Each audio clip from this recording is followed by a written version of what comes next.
போடு. சரியா நேராக போகணும், நேராக போகணும். கரெக்டாக இருக்குது சார்.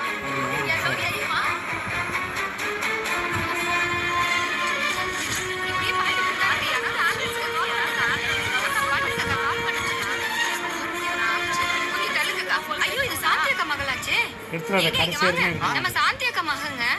சாந்தியோட பொண்ணாது? ஆமாங்க, இது சாந்தி அக்கா மக தாங்க.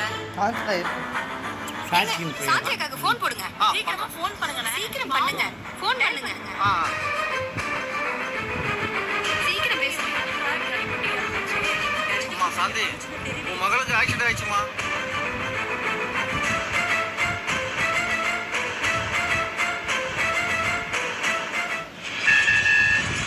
அடி பாவி மவளே, ஏன்டி இப்படி பண்ணுன?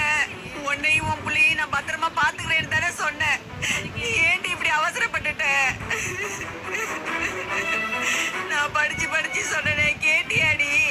கான்ஸ்டபிள், அந்த அம்மாவை கூட்டிட்டு வாயா. இந்த பாருமா, ஐயா கூப்பிடாருமா. என்ன ஏதுன்னு அங்க வந்து சொல்லு. வாமா. ஐயா, இங்க பாருங்க, என் பிள்ளை எப்படி அடிபட்டு கிடக்குன்னு. சரிம்மா, ஐயா கூப்பிடாருன்னு சொல்றான்ல, எந்திரிச்சு வாமா. ஐயா கிட்ட வந்து விவரத்தை சொல்லு. வாமா.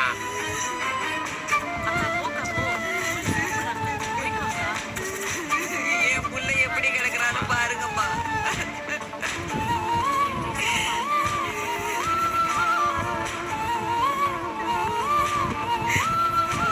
ஐயா, இந்த அம்மா தான் ஐயா.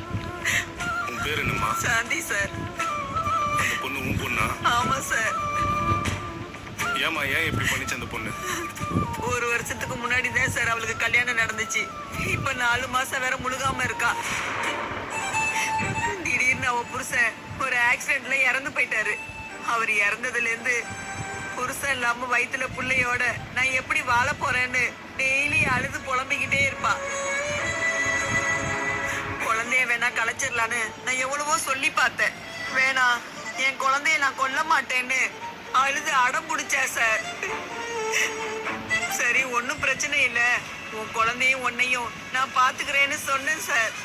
ஆனா அவ எப்படிமா என்னையும் என் பிள்ளையும் நீங்க சேர்த்து சுமப்பீங்க? நாளைக்கு ஊர் உலகம் என்ன சொல்லும்? நாளைக்கு அப்பா யாருன்னு கேட்டா நான் யார சொல்லுவேன்னு சொல்லி இப்படி அழுதுகிட்டே இருந்தா சார்.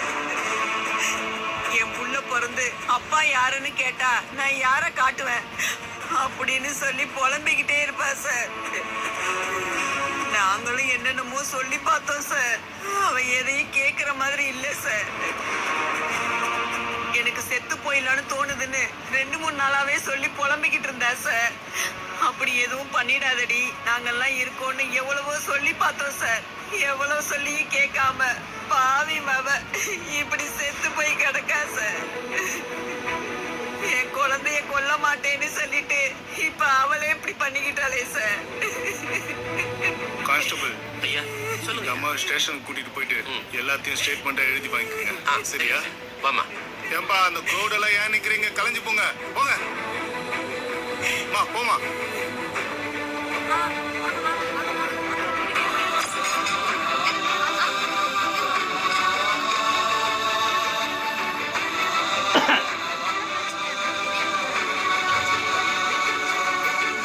திடீர்னு அவ புருஷன் ஒரு ஆக்சிடென்ட்ல இறந்து போயிட்டாரு. அவர் இறந்ததுல இருந்து புருஷன் இல்லாம வயித்துல புள்ளையோட நான் எப்படி வாழ போறேன்னு